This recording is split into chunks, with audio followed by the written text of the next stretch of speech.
pitch a tent, and I'm going to rest. And then the next day, I'm going to start out again. Well, every time I pitch a tent, it's another incarnation. The path to get from here to awakening is such a, I mean, to do it in one lifetime, you would, I can't fathom the power you would have to do that in a lifetime. Yeah, I can't either. And so if I live this lifetime and I have something to learn, say I have patience to learn, because I certainly was impatient as a child. Say I have patience to learn, and I have other things I have to learn, but I don't have the breadth of understanding to learn them all at one time. So if I can just get past this one, at the end of my life, realize that I'm more patient than I was before, I have gained ground, but I'm still a long way from where I can get to. It doesn't make me a failure. Now, I may have screwed something else up. Somebody may be saying, well, you did pretty good on patience, and but you didn't do so good on this one. So it's a long slog. Yeah, thank you. It is a long slog. I keep coming back to my spiritual advisor, Alice Brewer, because she's a good psychic medium. And she nails me all the time. And she said to me, look, Ken, you do not have to get everything done in one lifetime. Then she said, now listen to this. She said, it took me 5 lifetimes to learn to carry out the trash.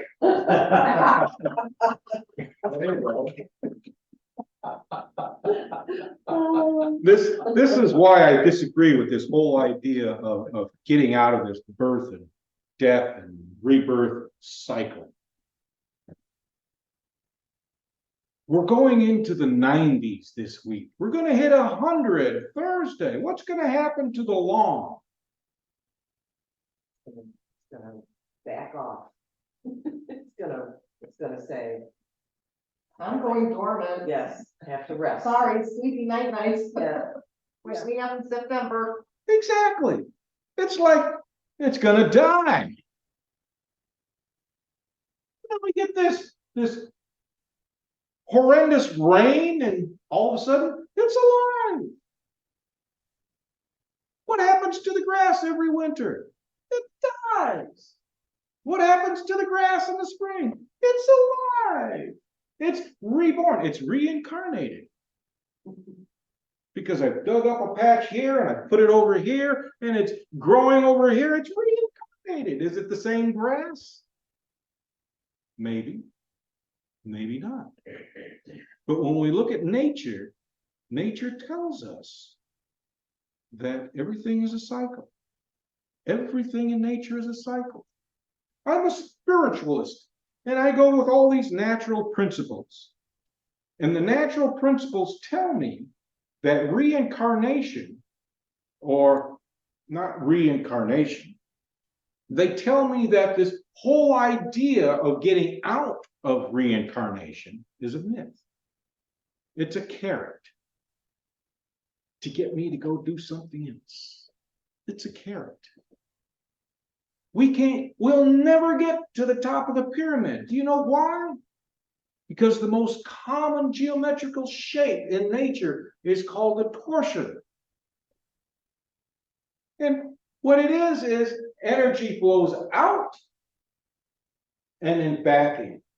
It's like a donut.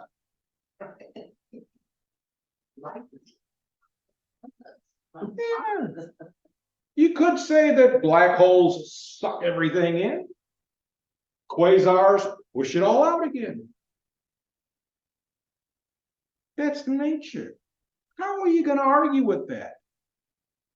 You know, I noticed that in the spring when you watch the buds come out on the trees, how fast the leaves come out, how fast they grow, and they're in their glory, you know, for a couple of months, and then it's over again, and then you start all over again. It seems like, you know, I hate to say it, but it seems like such a waste to go to all that energy, you know, all that life going on, turn into this beautiful tree, and then it dies.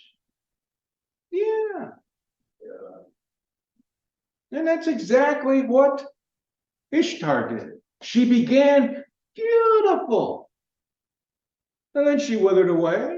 Yeah. And then she's going to work her way back up and become beautiful again.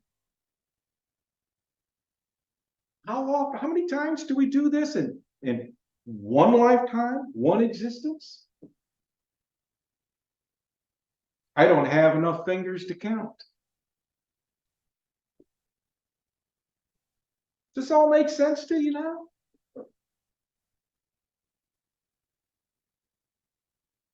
How about you, Sandy? Yes, absolutely. Yes. Right? I'd like you to tell me why Ishtar wins. I had those things stripped away. Okay. The way the myth goes is that her lover had died. Had died. She went to the underworld to retrieve him. She came to the first gate, she went to the place where there were no doors. Did she have to get rid of all of those things to get to the underworld? Exactly. Ereshkigal was the queen of the underworld.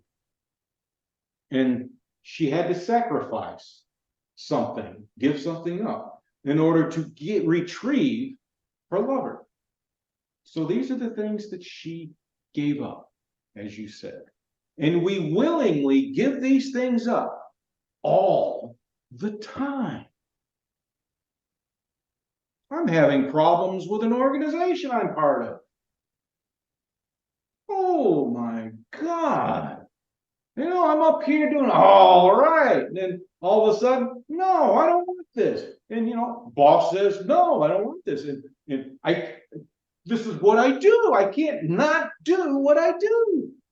So what do? I start getting rid of things. I start preparing to do something else.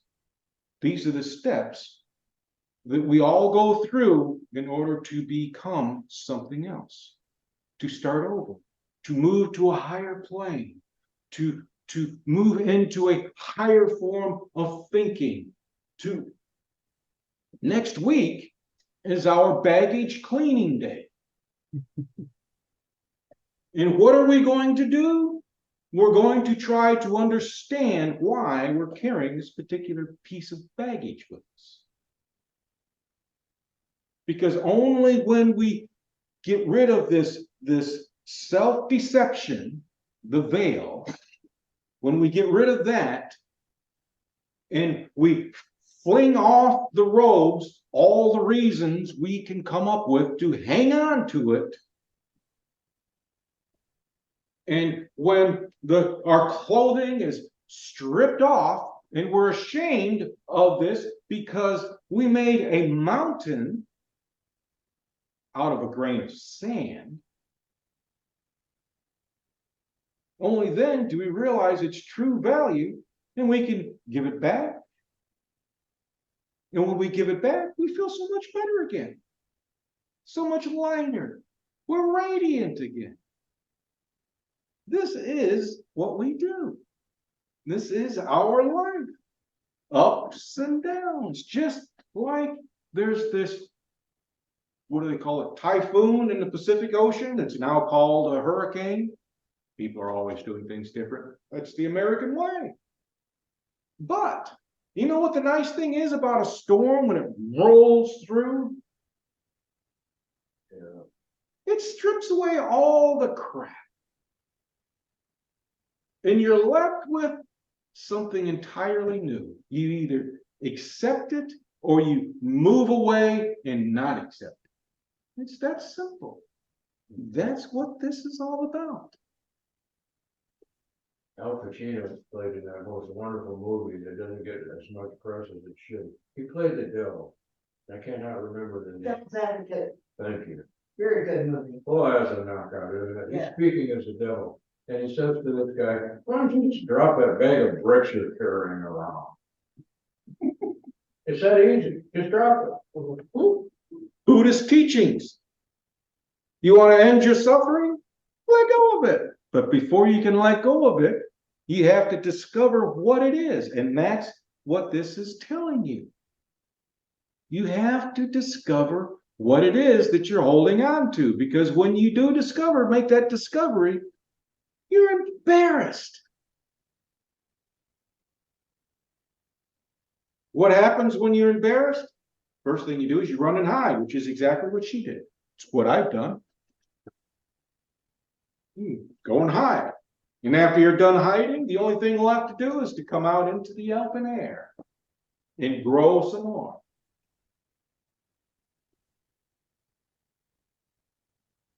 Yes, no, maybe? What are your thoughts, Beth? Oh, no, exactly. Exactly that. So a lot of the baggage I hang on to from my family of origin is wanting to be liked and accepted. And now I'm just down to sisters. I'm only down to two sisters. I already lost both parents, a sister and a brother. I'm only down to two sisters. And after the last time, you were giving me messages about, you know, one sister is ready to hear you.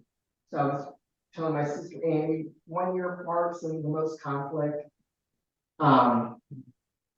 One up and sharing demons, you know, competition. And it was like this, I think this last visit back to Ohio, so much later, for my mother's service. She asked something that was of a spiritual nature, and I was kind of gave her a glossy something. She goes, "No, Beth, I really want to know. What do you think?" Because I'll just blow them off. And I was like, "Oh, that's just according to my spiritual beliefs." Well, she goes, "No, I really want to know." So I go, "Oh boy." And then Jennifer, the youngest, who I always thought we were closer, she said something so damn cruel to me. And it's like, eyes bugged out. Like, what? What she said made no sense. She goes, "Beth, you know you enunciate your words, and it drives me crazy." She goes, "I can't stand to hear you talk because you enunciate your words. You're like so dramatic." And I'm like, Dramatic, that's good. "Because I talk clearly." And carry this too. Very big stick. So I think I immediately quit talking. But I think later and she asked me a question. I said, "I don't know if I want to answer you because I might enunciate and annoy you further." Good for you. And I come back and I've just been ruminating over that. And it's like, and then you gave me the message about my mom saying, "Oh, now I'm beginning to understand why you and your sisters didn't get along." Because they formed like this little clique, and I had told my mother when she's still alive, how those two form a clique. I said, they form boundaries and keep me out. I said, watch the dynamic of her and my stepdad. I said, watch the dynamic between those two when I come around. They lock me out. I said, the way they sit, where they position their spouses, I'm always left on the outside. And my mother's 90th birthday, for a big to-do, had it at a restaurant. They all form, take tables and chairs, and they formed all their kids, whatever, my newfound niece, they all formed a circle, and no one saved me space. There wasn't even space to bring the chairs and the bed. Oh my goodness. So I used to have another table. And I was telling Mom and Mark about this, and they said, "Well, you changed the dynamic." Mark said, "Yeah, just grab a chair and push your way in and say, all right, scoot over, make it." I did that this last time. It's like, then Jennifer turned pale on me and said, "Here it is." So the baggage, and then I'm jumping ahead. I'm doing all my next week's work now. Here's the lesson. I wanted so much to be liked and loved and accepted within my family of origin. It ain't gonna happen. That's just not gonna happen. The ones I thought liked and accepted me are now turning on me. Or blocking me out. Okay, Beth.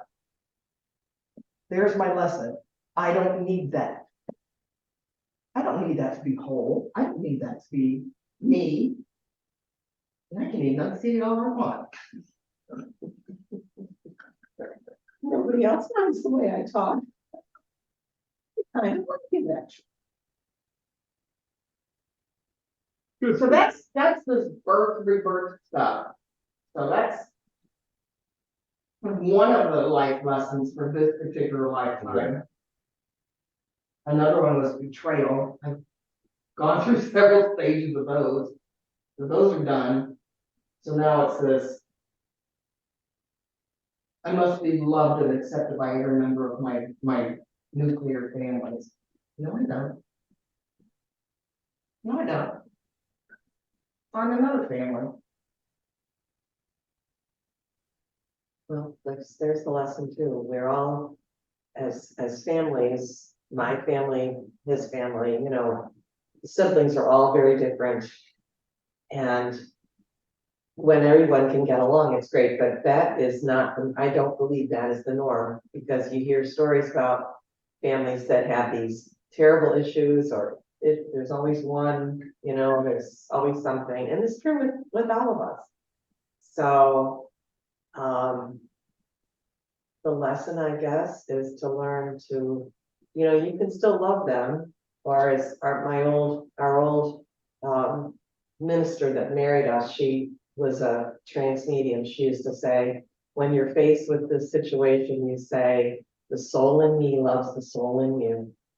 I like that. And she always, no, I just got a chill. She always said that. And so I don't, you know, I go through phases of my life where I don't remember it. And then when I remember it, I just keep saying to myself, you have to keep that right here, because there are times in life when that's the only thing that you can do. You can't change it. You can't change the person. You can't change the situation. But if you want to try to get away from it without being mean, and I get mean, but if you want to try to leave it in a positive place, then just go there if you can. So, And the unity church can say the same thing, just a little different words. And Christ in me observes the Christ in me. oh, wow, okay. Yeah, Well, that's namaste, right? yeah, Okay. yeah. Yeah. In the movie Avatar, it's, I see you. I haven't seen that second one. Never saw the second one. So. Any last thoughts you might want to add, Ray? No? All right, then. Another teaching is that not only do we go through reincarnation, but so does all that exists, because we are intimately connected. Everything reincarnates. Everything. As our awareness begins to extend beyond ourselves and into the nature of life, we recognize the teachings of past incarnations and return to a point of growth more quickly. What reincarnation teaches is that there is no death and rebirth. No death, no rebirth, but continual regeneration. Through regeneration, life is continual and is renewed through the gates of Orion, with Trapezium Orion being merely a point of entry or a point of exit. Sometimes a beginning, other times an ending, but always a point of transition.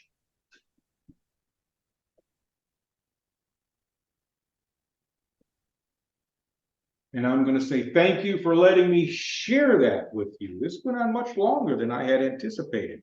I apologize for that. That's because I was here. No. Got nothing to do with you. We brought next week into this week. I'm a time traveler. There you go. So, thank you again.